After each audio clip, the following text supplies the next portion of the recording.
चलो देखो, तो क्वेश्चन है क्या तुम्हारे पास, इधर से।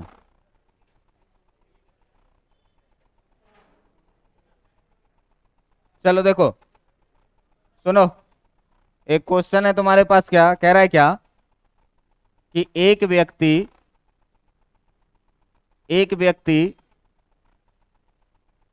4 मीटर उत्तर के तरफ चलता है, 4 मीटर उत्तर के तरफ चलता है,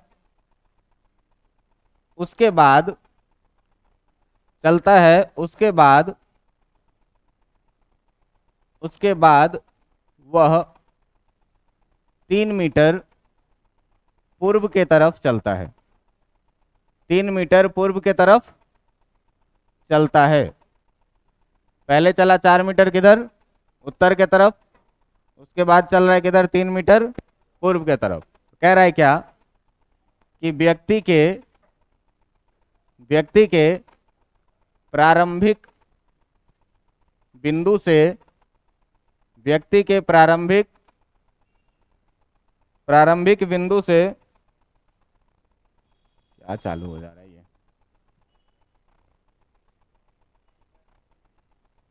एक मिनट रुक जाओ, कलर कैसे बैकग्राउंड का चेंज हो रहा है। चलो, क्या रहा है कि प्रारंभिक बिंदु से अंतिम बिंदु का, प्रारंभिक बिंदु से अंतिम बिंदु का क्या करना है, स्थिति बताना है। प्रारंभिक बिंदु से अंतिम बिंदु की अंतिम बिंदु की विस्थापन ज्ञात करें। बहुत बढ़िया, विस्थापन ज्ञात करें। तो आप देखो कि एक ही बार में सीधे कह दोगे क्या, ये तो डायरेक्ट दे दिया था कि उत्तर और पूर्व, है ना। तो डायरेक्शन जब भी बनाओ तो देखो, तो इधर की तरफ क्या लिखना है, इधर की तरफ, इधर की तरफ और इधर की तरफ। कह रहा है क्या, ठीक है, ईस्ट वेस्ट, ठीक है ना, हाँ ठीक होगा। चलो देखो, अब क्या कह रहा है कि पहले 4 मीटर आदमी किधर की तरफ चला, तो मान लो पहले था यहाँ पे, और यहाँ से चला 4 मीटर किधर, उत्तर, और इसके बाद ये आदमी कितना दूर चला, 3 मीटर पूरब, ठीक ना। अब देखो जरा सा कि उत्तर और पूरब के बीच का जो कोण है वो कितने डिग्री का, ये वाला कोण, ये वाला कोण, क्यों नहीं ये वाला कोण, हेड से हेड और टेल से टेल। बहुत बढ़िया। अब देखिए बेटा कि अगर देखेंगे इस दोनों वेक्टर को आप, तो ये दोनों सेम ऑर्डर में है कि नहीं है, तो इस दोनों का जो रिजल्टेंट होगा इससे बनने वाले ट्रायंगल का तीसरा साइड होगा कि नहीं होगा, किस ऑर्डर में होगा, सेम ऑर्डर में कि अपोजिट ऑर्डर में, अपोजिट ऑर्डर में। तो भाई टेल से टेल को मिला देंगे और हेड से, तो बताओ ये 3 है और ये 4 है। और जरा सा देखो कि इसी वेक्टर को अगर तुम पीछे लेके आ जाओगे तो हेड से हेड मिल जाएगा कि नहीं मिल जाएगा। अब हेड से हेड मिल गया तो ये थीटा बराबर अभी भी कितना रहेगा, 90 डिग्री। मतलब एक मैग्नीट्यूड तुमको अगर मान लो कि इसको बोले वेक्टर ए और इसको बोले वेक्टर बी, तो मैग्नीट्यूड ऑफ वेक्टर ए जिसको तुम ए बोलोगे ये दिया हुआ है कितना तुम्हारे पास, और मैग्नीट्यूड ऑफ वेक्टर बी जिसको तुम बी बोलोगे वो है कितना दिया हुआ तुम्हारे पास, और थीटा बराबर है कितना दिया हुआ, अच्छा ये 3 है, ये 3 है, ठीक है। अब देखिए कि थीटा बराबर कितना दिया हुआ है, रिजल्टेंट तो ये है आर।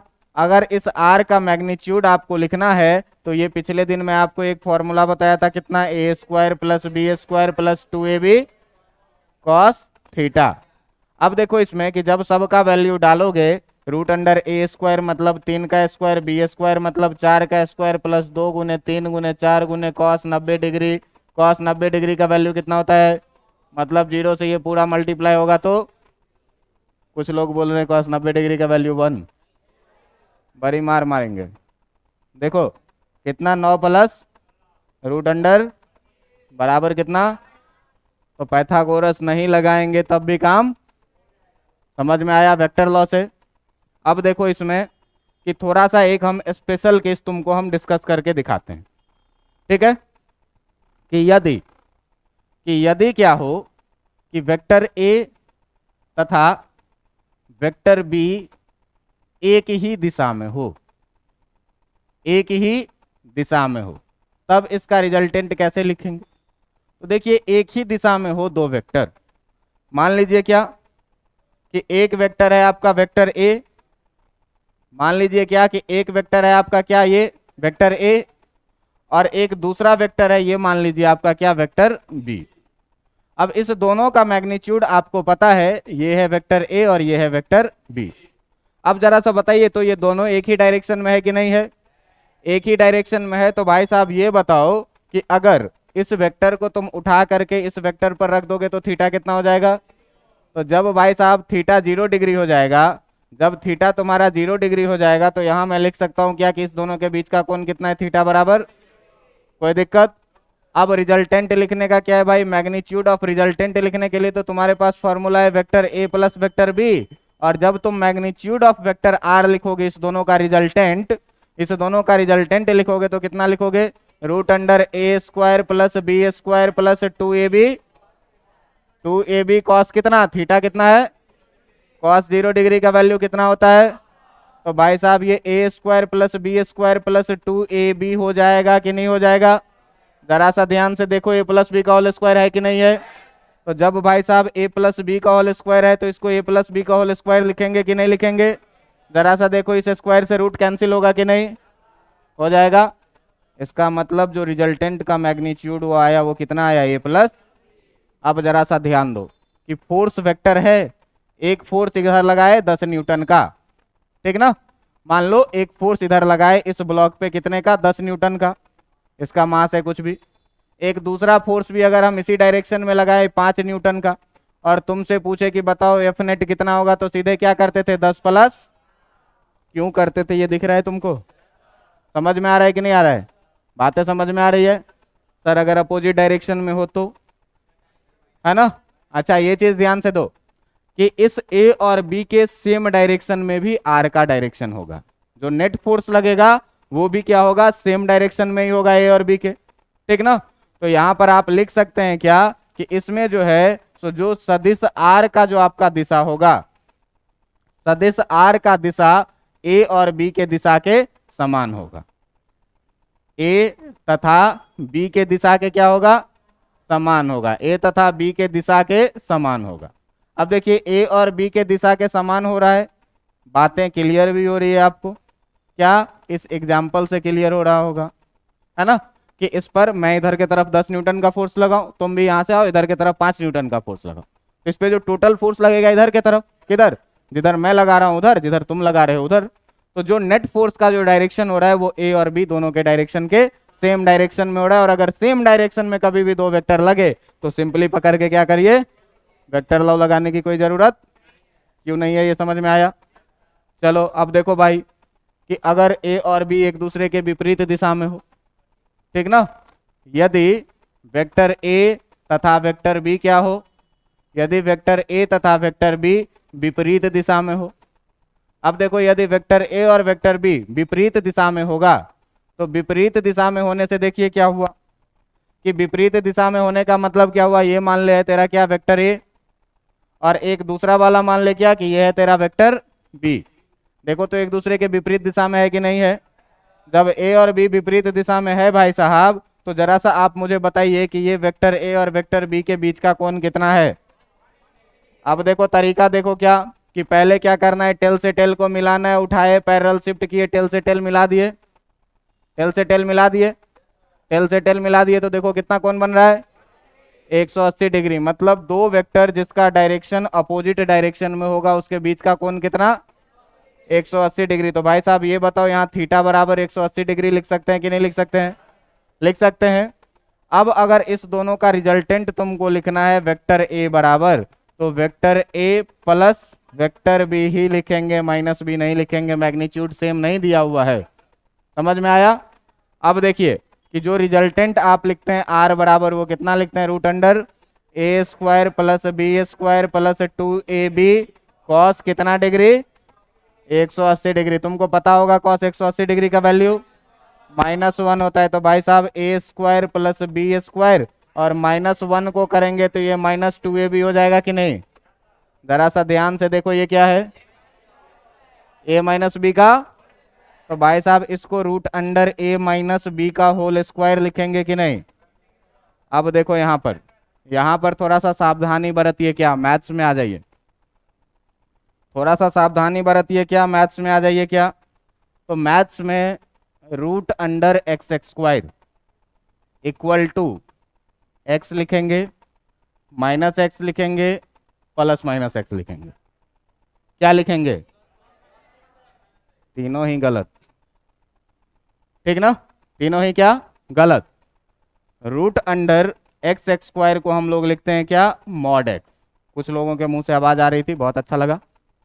और ये मॉड एक्स जो होता है बेटा, ये होता है क्या, एक्स तब जब X greater than equal to क्या हो, और ये होता है माइनस एक्स कब, जब एक्स क्या हो, लेस देन 0 हो।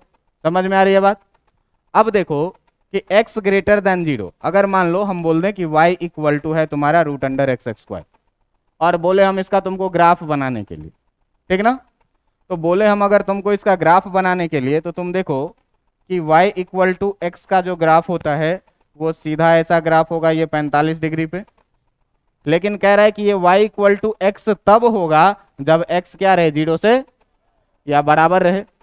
तो x 0 से बड़ा या बराबर रहे, मतलब इसके इधर वाले पोर्शन को आपको लेना नहीं है, इधर वाला पोर्शन आपको क्या करना है, छांट देना है।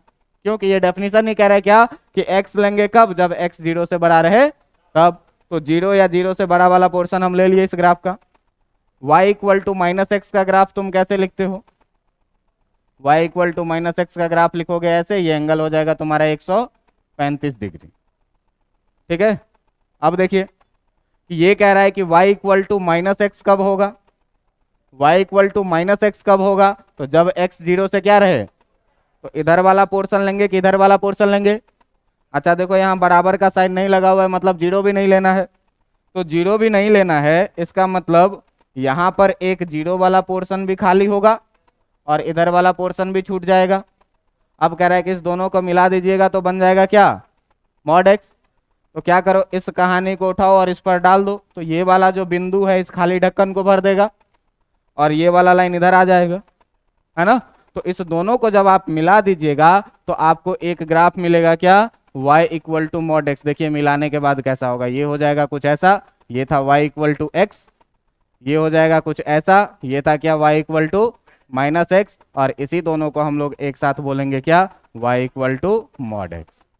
तो इस मॉड का मतलब क्या होता है, इस मॉड का मतलब होता है कि अगर आप मॉड में पॉजिटिव डालिएगा तब भी ये पॉजिटिव देगा, और अगर -3 डालिएगा तब भी एक और माइनस के साथ ये पॉजिटिव ही देगा। अब देखो कि अगर बेटा मैं इसको r इक्वल टू, अगर मैं इस r equal to root under a minus B के होल स्क्वायर को मैं r equal to a minus B लिखता हूं, a माइनस बी लिखता हूं, तो अगर a छोटा हो गया तो नेगेटिव में रिजल्टेंट आएगा, है ना। बड़का में से छोटका घटाएंगे, अब बड़का छोटका में हमेशा कंफ्यूज रहेंगे, तो इसीलिए इसको क्या लिखेंगे, root under X square type से है तो इसको क्या लिखेंगे।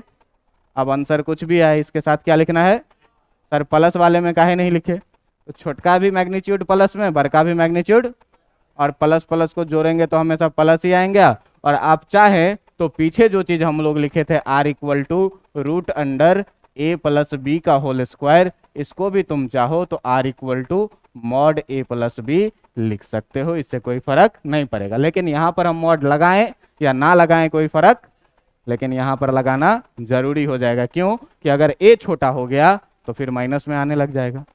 तो सीधे सीधे याद रखना क्या कि अगर अपोजिट डायरेक्शन में वेक्टर रहेगा तो रिजल्टेंट बड़ा वाला में से छोटा वाला घटा लेंगे या डिफरेंस का मॉड ले लेंगे, और अगर सेम डायरेक्शन में रहा दोनों तो दोनों को क्या करेंगे, ऐड कर देंगे। इतनी बातें समझ में आई कि नहीं आई, आई समझ में मैथमेटिकली। अब देखो कि अब तुम्हारे वेक्टर एडिशन में ये कहानी था कब, जब वेक्टर ए और वेक्टर बी दोनों किस में हो, सेम डायरेक्शन में, और ये कहानी था कब, जब वेक्टर ए और वेक्टर बी किस में हो, अपोजिट डायरेक्शन।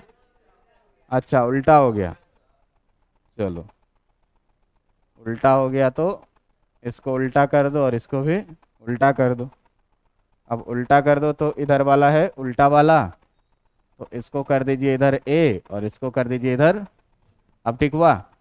और इसको कर दीजिए इधर ए और इसको कर दीजिए इधर बी। यहाँ पर ध्यान रखिएगा थीटा बराबर कितना, और यहाँ पर थीटा बराबर कितना। कोई दिक्कत? इतना में कोई दिक्कत नहीं, वेक्टर का एहसास हो रहा है, ठीक है। अब चलो देखो, इसी में एक है क्या, सदिशों के योग के बहुभुज का नियम, पॉलीगॉन लॉ। इसको क्या बोलते हैं हिंदी में? बहुभुज का नियम। देखो बेटा कि जो ट्रायंगल लॉ पर है या जो पैरेललोग्राम लॉ पर है, इसमें केवल दो वेक्टर को जोड़ना सीखे। इसमें क्या सीखे? केवल दो वेक्टर को जोड़ना सीखे। वेक्टर ए क्या, अच्छा ये बहुभुज, अब ठीक है जो भी हो देख लेना। सुनो, अब क्या बोले कि ट्रायंगल लॉ में भी दो ही वेक्टर ए बी को जोड़ते थे तो आर मिलता था, पैरेललोग्राम लॉ में भी दो ही वेक्टर ए बी को जोड़ते थे तो आर मिलता था। लेकिन जरा सा सोचो, दो से ज्यादा भी तो वेक्टर हो सकते हैं, तो जब दो से ज्यादा वेक्टर होंगे तो हम लोग किस नियम को लगाएंगे? बहुभुज के नियम। अब बहुभुज का नियम क्या कहता है? सुनो, कहता है क्या कि दो या दो से अधिक सदिश अगर एक ही क्रम में हो, क्या हो? दो या दो से अधिक सदिश अगर एक ही क्रम में हो। अब देखो तुमको हम एक ही क्रम का मतलब हम सिखाए हुए हैं। एक ही क्रम का मतलब अगर इसको बोल दो वेक्टर ए, इसको बोल दो वेक्टर बी, इसको बोल दो वेक्टर सी, इसको बोल दो वेक्टर डी, इसको बोल दो वेक्टर ई, ये सारा क्या है? एक ही क्रम में है। एक ही क्रम में है कि नहीं है? अब जरा सा देखिए आप कि अगर ये सारा वेक्टर एक ही क्रम में है तो इसका हम जरा सा नाम लिख देते हैं आपके सामने में, क्या कि ये था वेक्टर ए, ये था वेक्टर बी, एक था वेक्टर सी, एक था वेक्टर डी और एक था वेक्टर ई। तो इस सारे का अगर हमको ऐड करने के लिए बोले कि अगर इसका रिजल्टेंट हो A B C D E सब को जोड़ना है तो आप कैसे जोड़ेंगे? तो आप खाली ट्रायंगल लॉ याद रखिए। आप खाली क्या करिए? ट्रायंगल लॉ याद रखिए। आप हमको बताइए ए और बी किसी त्रिभुज का दो संगत भुजा है क्या? एक ही क्रम में है क्या? है। तो भाई इस दोनों का जो रिजल्टेंट होगा, इस दोनों का जो रिजल्टेंट होगा वो कुछ ऐसा होगा क्या? अपोजिट ऑर्डर में भी है। अगर इस वेक्टर को मैं बोल दूं R1 दोस्त, अगर इस वेक्टर को मैं बोल दूं R1, तो मैं तुम्हारे सामने में अगर R1 इक्वल टू लिखूं तो वेक्टर ए प्लस वेक्टर बी लिख दूंगा कि नहीं? लिख दूंगा कि नहीं? चलो अब देखो कि अगर R1 को मैं एक वेक्टर बोलूं, अगर मैं R1 को एक वेक्टर बोलूं और C को एक वेक्टर बोलूं, तो R1 और C भी एक ही क्रम में है और किसी त्रिभुज का दो संगत भुजा है। तो अगर इस दोनों का रिजल्टेंट लिखने के लिए बोले दोस्त, तो इस दोनों का रिजल्टेंट बताओ तो यहां से एक ये वाला रिजल्टेंट लिखेंगे कि नहीं लिखेंगे? अगर इस रिजल्टेंट का नाम मैं रख दूं R2, अगर इस रिजल्टेंट का मैं नाम रख दूं R2, तो ये बताइए तो कि R2 इक्वल टू जो है सो R1 प्लस सी लिखेंगे कि नहीं लिखेंगे? लिखेंगे कि नहीं? अब R1 का वैल्यू ऊपर से लीजिए, तो जब R1 का वैल्यू ऊपर से रखिएगा इसमें, तो R2 इक्वल टू जो मिल जाएगा आपको वो कितना मिल जाएगा? ए प्लस बी और प्लस वेक्टर सी। क्या मिल जाएगा? ए प्लस बी और प्लस वेक्टर कितना? सी। अब जरा सा बढ़ो फिर एक स्टेप आगे कि R2 को एक वेक्टर मानो और D को एक वेक्टर मानो। दोनों एक ही क्रम में है कि नहीं है? त्रिभुज का दो संगत भुजा है कि नहीं है? तो इस दोनों का जो रिजल्टेंट होगा वो तीसरा भुजा होगा कि नहीं? कौन से क्रम में होगा? अपोजिट क्रम में। ऐसा होगा कि नहीं? अगर इसको बोल दें भाई R3, अगर इसको बोल दें R3, तो ये बताओ तो कि जो वेक्टर R3 बराबर होगा ये तुम्हारा R2 प्लस वेक्टर D होगा कि नहीं होगा? R2 का वैल्यू ऊपर से रखो तो R3 बराबर जो है सो R1 प्लस R, अच्छा A plus B plus C लिखना है, ठीक है। क्या लिखेंगे? A plus B plus C R2 के जगह पर, और एक D है तो प्लस D हो जाएगा कि नहीं? इस तरह से अगर हम सब में त्रिभुज का नियम लगाते जाएं तो आप देखिए तो R3 और E एक क्रम में है कि नहीं है? तो इस दोनों का जो रिजल्टेंट होगा दोस्त, इस दोनों का रिजल्टेंट तुम बताओ कि इस दोनों का जो रिजल्टेंट होगा वो ये वाला वेक्टर होगा कि नहीं? होगा कि नहीं? अगर इस रिजल्टेंट का नाम रख दो तुम R, इस रिजल्टेंट का नाम तुम रख दो R, तो ये बताओ कि वेक्टर R इक्वल टू क्या लिखेंगे? R3 और प्लस वेक्टर E लिखेंगे कि नहीं लिखेंगे? R3 का वैल्यू ऊपर से डालिए तो वेक्टर R इक्वल टू कितना मिलेगा, a plus B plus C plus D तक था पहले, है ना, a plus B plus C plus vector D और प्लस वेक्टर, अब देखिए सारे को जोड़ के क्या मिला, वेक्टर आर। मतलब कहीं ना कहीं A B C D E सब का जो फाइनल रिजल्टेंट है वो क्या है। तो आप देखिए कि आर कैसा वेक्टर है, तो पहले के टेल से अंतिम को हेड को मिलाने वाला सेट, पहले के टेल से अंतिम के हेड को मिलाने वाला वेक्टर है। तो अगर इसका कोई बोले कि स्टेटमेंट लिख के बताओ मुझे पॉलीगॉन लॉ का, तो सीधे सीधे कहना कि यदि सीधे सीधे इसमें क्या बोलना कि यदि कुछ वेक्टर एक ही क्रम में हो, यदि कुछ सदिश, अब ये कितना भी हो सकता है, ठीक ना, यदि कुछ सदिश एक ही क्रम में हो, एक ही क्रम में हो, तो उनका परिणामी सदिश, जो होगा, वो देखो उनका परिणामी सदिश कौन सा हो रहा है, देखो कुछ वेक्टर एक ही क्रम में हो, A B C D E एक ही क्रम में है कि नहीं है, तो परिणामी सदिश जो है वो पहले के टेल और अंतिम के हेड को मिलाने वाला एक सदिश होगा, है ना। तो परिणामी सदिश पहले सदिश के हेड नहीं टेल, देखो पहले के टेल तथा अंतिम सदिश के हेड को तथा अंतिम सदिश के हेड को मिलाने वाला सदिश होगा, होगा कि नहीं होगा, मिलाने वाला सदिश होगा। अब इसके दिशा का बात करो, सदिश होगा। अब देखो ये भी तो हो सकता था कि एक ही दिशा में हो, ये भी ऐसे भी तो इधर भी तो हेड लग सकता था, तो इसका दिशा क्या है, एक समान है कि विपरीत है, एक समान क्रम में है कि विपरीत क्रम में है, आर क्या है, विपरीत क्रम में है, मिलाने वाला सदिश होगा जो किस क्रम में होगा, जो विपरीत क्रम में होगा, बात समझ में आई कि नहीं। अगर आपको ट्रायंगल लॉ आता है तो आप बहुत ही आसानी से पॉलीगॉन लॉ बना सकते हैं। क्या कि इसमें क्या हुआ, कोई समस्या है आपको, तो पीछे देख रहे हैं, लड़कियां भी पीछे नहीं बैठी हुई है, इधर बैठी हुई है। चलो इतना बात समझ में आया कि नहीं। अब देखो मैं क्या बोला कि कुछ वेक्टर है ए बी सी डी एक ही क्रम में है, तो इस सब का जो रिजल्टेंट होगा वो पहले के टेल और अंतिम के हेड को मिलाने वाला सदिश होगा, एक समान क्रम में नहीं, कैसे क्रम में, कैसे निकालेंगे, वेक्टर ए प्लस बी प्लस सी प्लस डी प्लस सी, क्या छूट गया, अच्छा मिट गया, देखते रहना, आ गया। चलो अब ठीक है, कोई दिक्कत इसमें नहीं, कोई दिक्कत। इसी को क्या बोलते हैं हम लोग, पॉलीगॉन लॉ बोलते हैं या बहुभुज का नियम बोलते हैं। अब देखो कि अब जो कॉन्सेप्ट हम लोग आगे वेक्टर में बढ़ाने वाले हैं, उस वेक्टर का कॉन्सेप्ट का उपयोग आपको 100% हर जगह होने वाला है, ठीक है। तो देखो बेटा कि अगर मान लो कि मैं यहाँ पर एक ब्लॉक में रस्सी बांध लूँ, मान लो इस टेबल में मैं नीचे रस्सी बांध दूं और ऐसे अपने कंधे पे रस्सी रखूं और ऐसे इसको खींचना शुरू करूं आगे की तरफ, तो जो फोर्स लग रहा होगा ब्लॉक पे, वो सिचुएशन देखो तो जरा सा कुछ कैसा होगा। ये है ब्लॉक, है ना, ये है क्या ब्लॉक, और यहाँ पे है एक आदमी खड़ा, जो एक रस्सी को अपने कंधे से गुजारा है और इधर ये अपने हाथ में पकड़ के क्या कर रहा है, खींच रहा। मतलब आप देखिएगा जरा सा ध्यान से, तो इस ब्लॉक पे जो फोर्स लग रहा है बेटा, इस ब्लॉक पे जो फोर्स लग रहा है, वो फोर्स का जो डायरेक्शन है वो कुछ इस डायरेक्शन में लग रहा है, जो फोर्स लग रहा है वो कुछ इस डायरेक्शन में लग रहा है।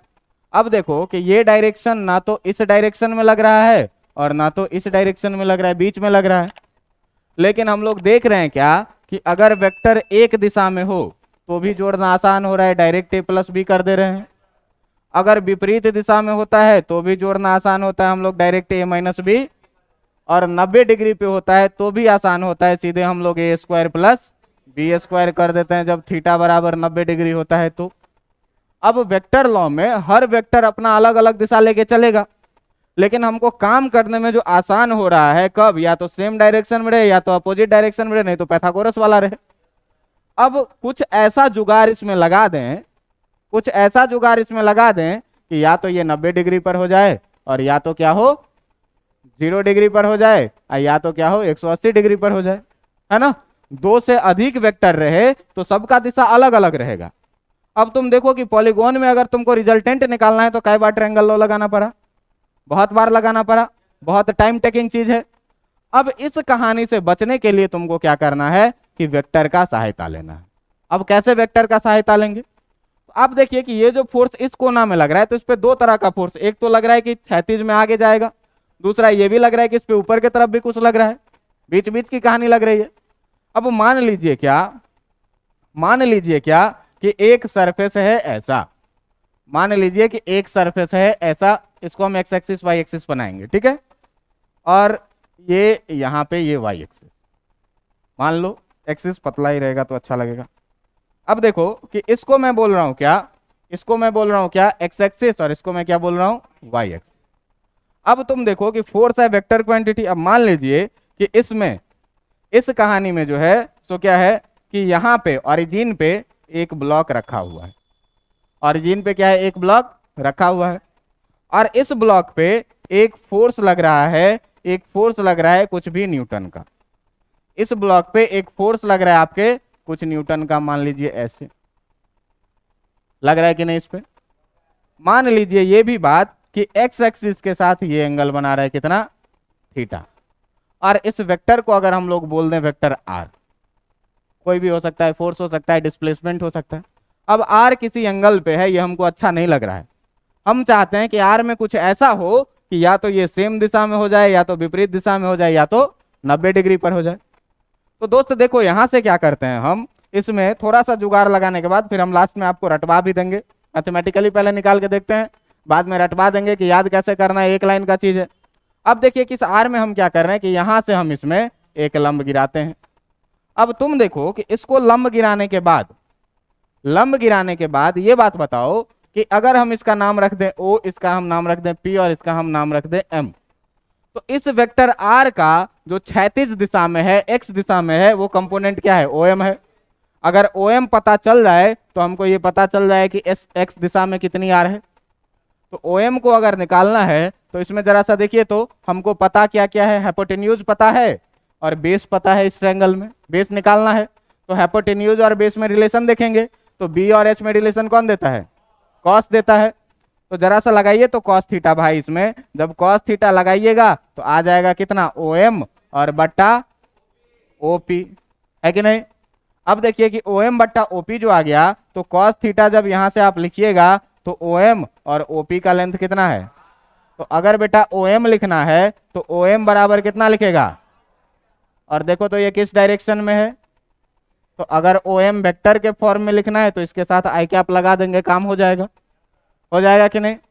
दूसरा चीज देखो कि अगर मैं इसमें बात करूं तो यहां से अगर मैं वाई एक्सिस पे लंब डाल दूं तो तुमको कोई आपत्ति है क्या, कोई आपत्ति नहीं होगा। अगर इस पॉइंट का नाम हम मान ले भाई एन, तो ये भी लंब है। अब वाई में ये कितना ऊपर की तरफ लग रहा है, तो अगर ओ एन निकल जाए तो काम हो जाएगा। जरा सा देखिए तो एक्स अक्ष के समानांतर ये पी एन है कि नहीं है, तो ये तिर्यक रेखा होगा कि नहीं है। अगर ये एंगल थीटा है तो ये भी एंगल थीटा होगा कि नहीं होगा, एकांतर कोण बराबर होते हैं, होगा कि नहीं। अब जरा सा इस त्रिभुज में देखो पीएनओ में तुमको थीटा के सामने वाला परपेंडिकुलर निकालना है और तुमको हाइपोटेन्यूज पता है, पी और एच में रिलेशन चाहिए, तो पी और एच में रिलेशन कौन देता है, साइन थीटा। तो भाई sine theta equal to perpendicular by hypotenuse लिखोगे तो परपेंडिकुलर कितना है बाय हाइपोटेन्यूज कितना है, हाइपोटेन्यूज कितना है। अब देखो कि जो साइन थीटा इक्वल टू तुम लिखोगे उसको ओ एन बट्टा ओ पी के जगह पर आर लिखोगे कि नहीं।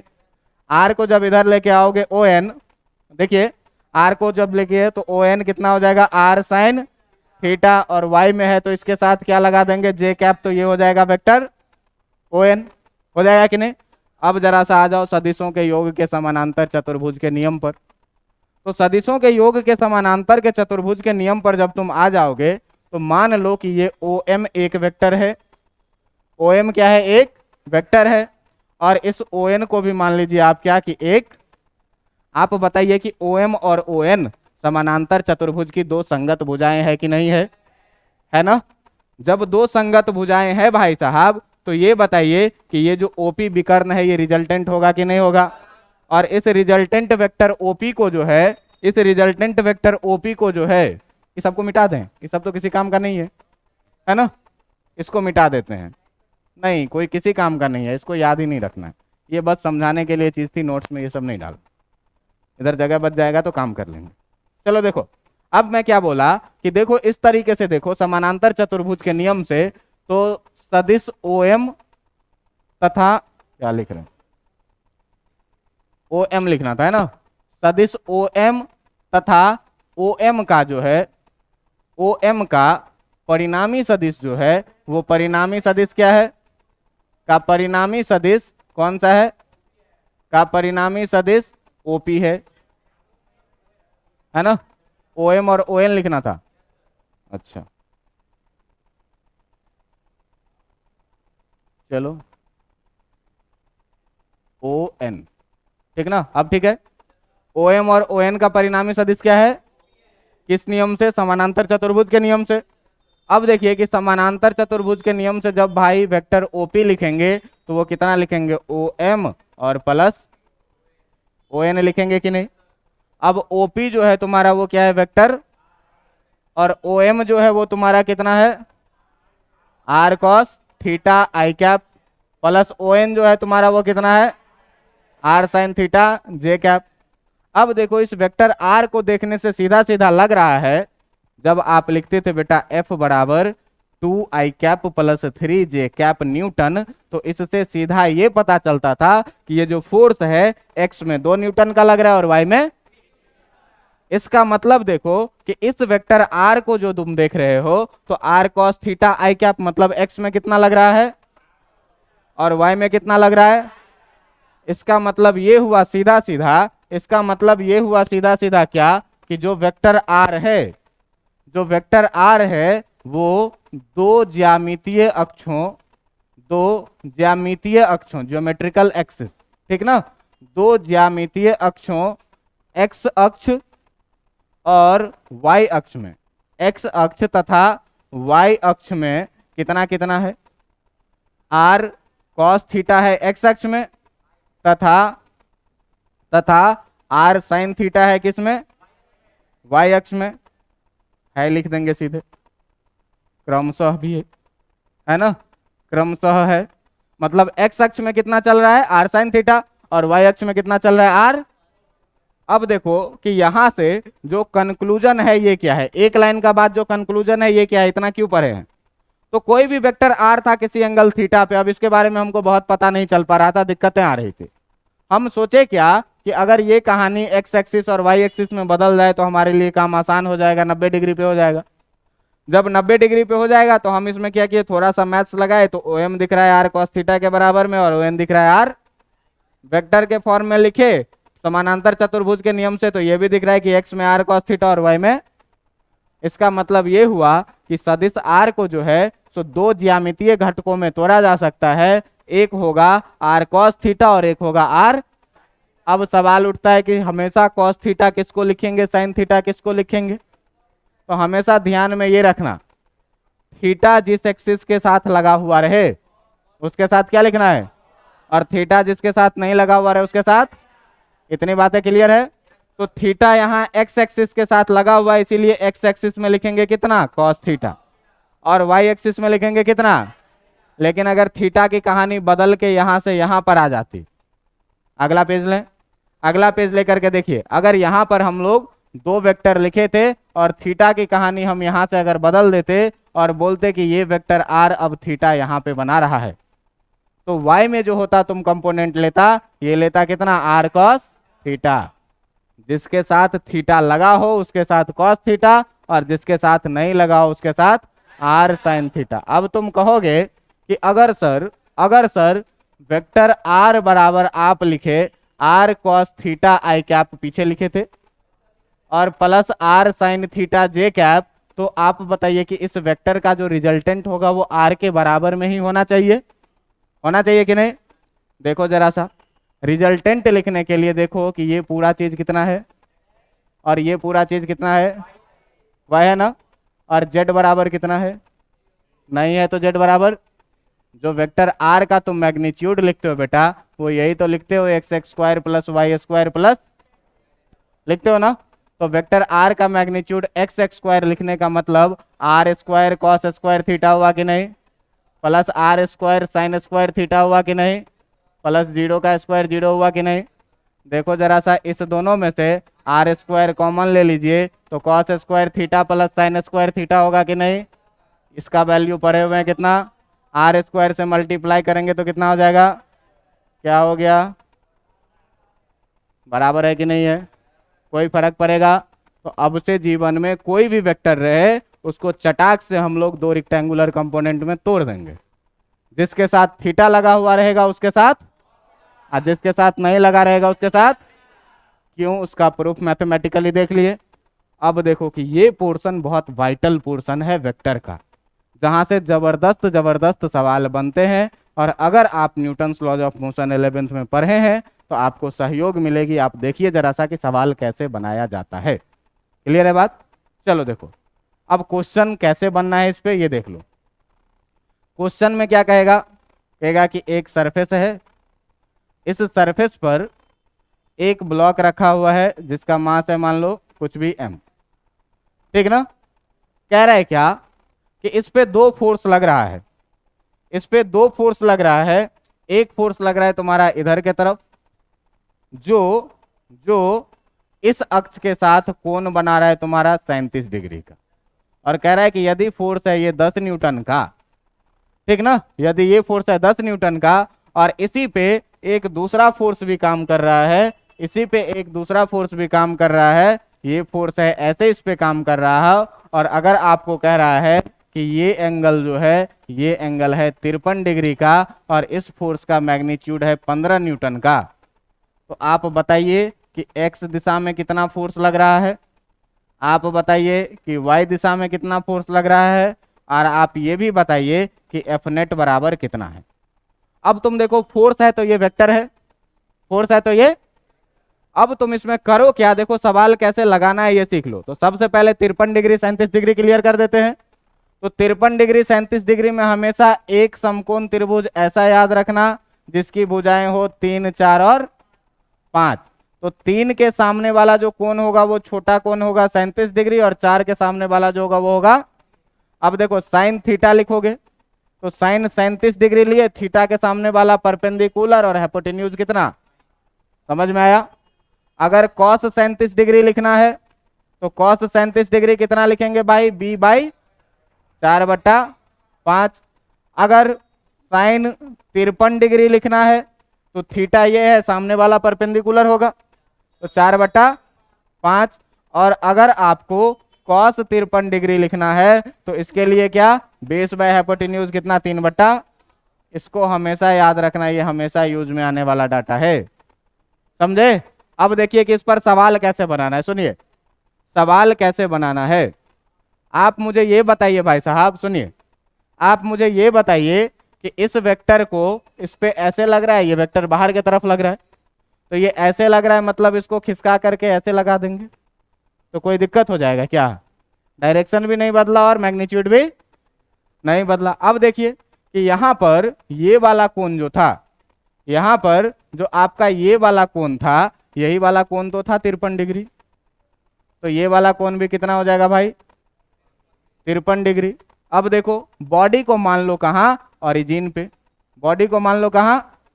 अब देखो कि यहां से जो है तो तुम्हारा एक फोर्स लग रहा है 10 न्यूटन का कितने डिग्री पे, और यहां पर देख लो कि एक फोर्स लग रहा है तुम्हारा 15 न्यूटन का कितने डिग्री पे, यही तो डाटा था 15 न्यूटन का था ना ये है। अब देखिए कि काम क्या हुआ, अब ये अलग अजीब अजीब एंगल पे लग रहा है, रिजल्टेंट कैसे लिखें, तो सीधे सीधे वेक्टर तो है, पकड़ के घुमा दो, कैसे घुमाओ, जिसके साथ थीटा लगा है उसके साथ कॉस थीटा, और जिसके साथ थीटा नहीं लगा है उसके साथ, तो देखो तो इसके साथ थीटा लगा है तो इसको भाई 10 कॉस 37 डिग्री लिखेंगे कि नहीं, आर साइन थीटा लिखते थे, आर कॉस थीटा लिखते थे, तो आर के जगह पर 10 और कॉस 37 डिग्री।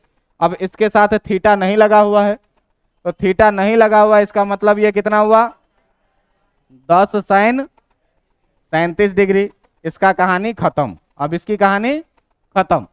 अब इसको घुमाओ, तो जिसके साथ थीटा लगा हुआ है उसके साथ 15 कॉस, और जिसके साथ थीटा नहीं लगा है उसके साथ 15 साइन। इतनी बातें समझ में आई कि नहीं? अब जरा सा इसका वैल्यू सॉल्व करो, तो 10 आगुने साइन 37 का वैल्यू कितना, 5 दूनी 10 कटेगा, कितना आ जाएगा, 10 आगुने कॉस 37 का वैल्यू कितना, कितना हो जाएगा, इधर देखिए आप, 15 गुने कॉस 53 का वैल्यू कितना, 5 से कटेगा 3 बार में कितना हो जाएगा, और यहाँ पे देखिए 15 गुने साइन 53 का वैल्यू कितना, 5 से कटेगा 3 बार में, इधर कितना हो जाएगा। देखो फाइनली हुआ क्या इसके साथ, फाइनली हुआ क्या इसके साथ, तो ये है तुम्हारा कोऑर्डिनेट एक्सिस, ये है तुम्हारा कोऑर्डिनेट एक्सिस। इसमें ऊपर के तरफ कितना फोर्स लग रहा है, इधर के तरफ कितना लग रहा है, एक 8 और एक सेम डायरेक्शन में, तो क्या करेंगे, कितना हो जाएगा, और नीचे की तरफ कितना लग रहा है। अब देखो ये अपोजिट डायरेक्शन में है, अपोजिट डायरेक्शन वाले को जोड़ोगे कि घटाओगे, घटाएंगे, डायरेक्शन किधर रखेंगे, बड़े वाले की तरफ, डायरेक्शन किधर रखेंगे, तो घटाओगे तो कितना आएगा, किधर के तरफ, इसमें तो एक ही तरफ लग रहा है, कितने का। अब जरा सा देख लो, यही तो था तुम्हारा एक्स एक्सिस और यही तो था तुम्हारा वाई एक्सिस। तो अगर तुमसे पूछे कि एफ एक्स कितना होगा, तो तुमको सीधे दिखना चाहिए कितना। अगर तुमसे कोई पूछे कि एफ वाई कितना होगा, -6, नीचे की तरफ है, देखिए ना, नीचे की तरफ है। तो और एफ नेट पूछे, तो अब जरा सा देख लीजिए कि अगर एफ नेट आपसे पूछेगा, तो एफ नेट भाई साहब देख लो कितने डिग्री पे है, सीधे क्या करेंगे, एफ नेट बराबर सीधे लगा देंगे क्या, √f(x) का स्क्वायर और प्लस f(x) और fy दोनों पता है, निकल जाएगा कि नहीं।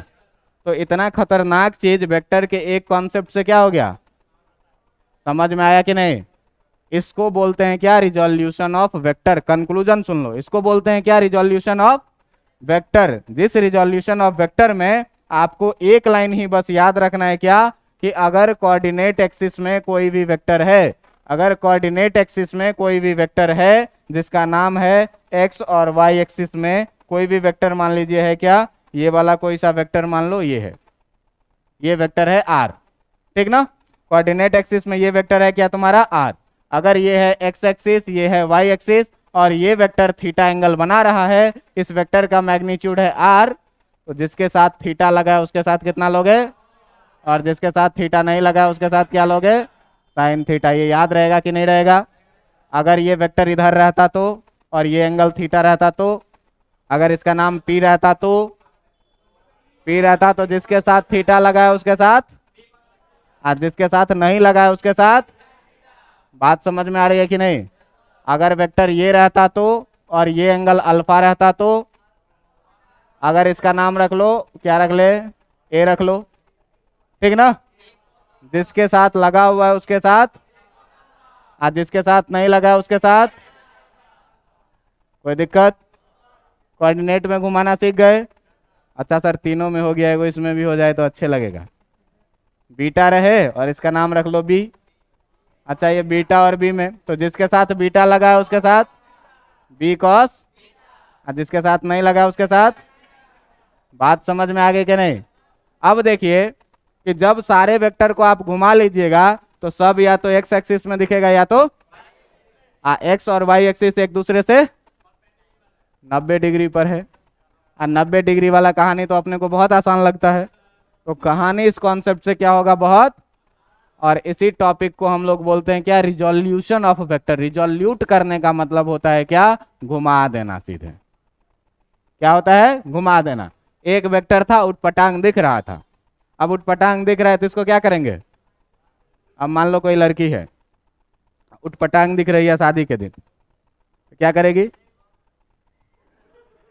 तेरे को बड़ी पता है भाई, मेकअप करेगी। तो अच्छा नहीं लग रहा है तो क्या करेगी, थोड़ा सा इधर इधर क्या लगाएंगे, उसको क्या बोलते हैं, बेसमेंट, तो फेशियल, फलाना ढेकना, दिस दैट, आईलाइनर, मस्करा। आपको तो बहुत ज्यादा पता है सर, है ना। चलो, प, पहले कॉस्मेटिक का दुकान चलाते थे इसीलिए। सुनो सुनो, मतलब क्या भाई कि वेक्टर को घुमा के काम क्या हो जा रहा है अपना, अच्छा लग रहा है। अच्छा लग रहा है किस सेंस में, हमको काम करने में आसानी हो रही है। काम करने में आसानी हो रही है तो हम धराधर धराधर निकाल ले रहे हैं, है ना। अब देखिए कि इस कॉन्सेप्ट को आप लोग अगले दिन पढ़ के आइएगा, घर पे थोड़ा सा घुमाना फिराना देख के आइएगा। अगले पूरे घंटा रिजोल्यूशन का क्वेश्चन करवाएंगे, नेट रिजल्टेंट निकालने का वेक्टर का सवाल करवाएंगे।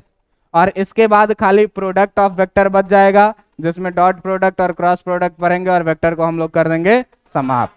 फिर शुरू करेंगे क्या, एक दिन डिफरेंशिएशन, एक दिन इंटीग्रेशन बेसिक, और फिर शुरू करेंगे क्या, 12th का बहुत ही मजेदार चैप्टर जिसका नाम है इलेक्ट्रोस्टैटिक्स। ठीक है, चलिए पढ़ के आइए, काफी है आज के लिए इतना।